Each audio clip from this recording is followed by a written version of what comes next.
On the morning of April 3rd, the International Consortium of Investigative Journalists announced the largest data leak in the history of journalism.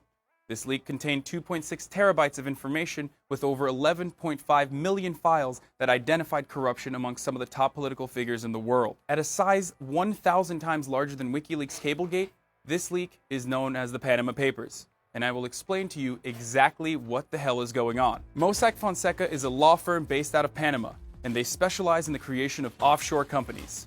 You know, the ones where rich people like to hide ill-gotten or legally obtained earnings from their governments. Now, offshore structures are totally legal. Business people can use them to protect their assets from raids, or even as a typical tool for inheritance reasons and estate planning. But then there are other more commonly known reasons for offshore companies, common reasons like money laundering, dodging sanctions, and avoiding taxes. And the UK has been very vocal on this matter. We need to stop corrupt officials or organised criminals using anonymous shell companies to invest their ill-gotten gains in London property without being tracked down. Ironically, David Cameron's father was also named in the leak. Mossack Fonseca has its hands in everything that would make a Hollywood blockbuster, from Africa's diamond trade, the international art market, to dealing with Middle Eastern kings and Russian oligarchs. Oh, and Jackie Chan. Jackie Chan has 6 companies managed through the law firm. Basically, Mossack Fonseca is like the Voldemort of hiding your money.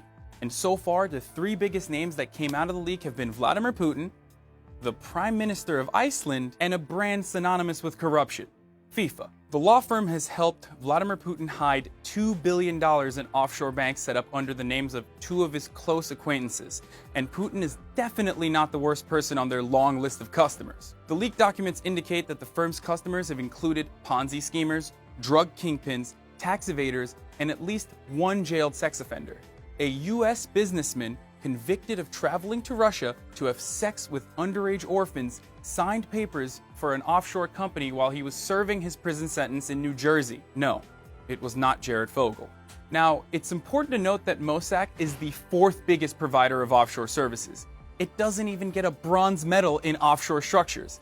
If this much information is coming out from Mossack Fonseca, just imagine what kind of anonymous beneficiaries are lined up at the largest law firms. And speaking of anonymous beneficiaries, I am truly surprised by the lack of American figures implicated in this massive leak. A 2015 study showed that America's largest corporations were collectively holding $2.1 trillion in offshore tax havens. If Mossack Fonseca is the Voldemort of tax evasion, America is the Dumbledore of tax evasion, where Voldemort can't hold a candle to our wizardry when it comes to hiding money. The firm has officially responded with a defense of its conduct and is refusing to discuss specific cases of alleged wrongdoing. However, regardless of the firm's position and involvement, I am personally looking forward to the documents that will be released in these upcoming weeks.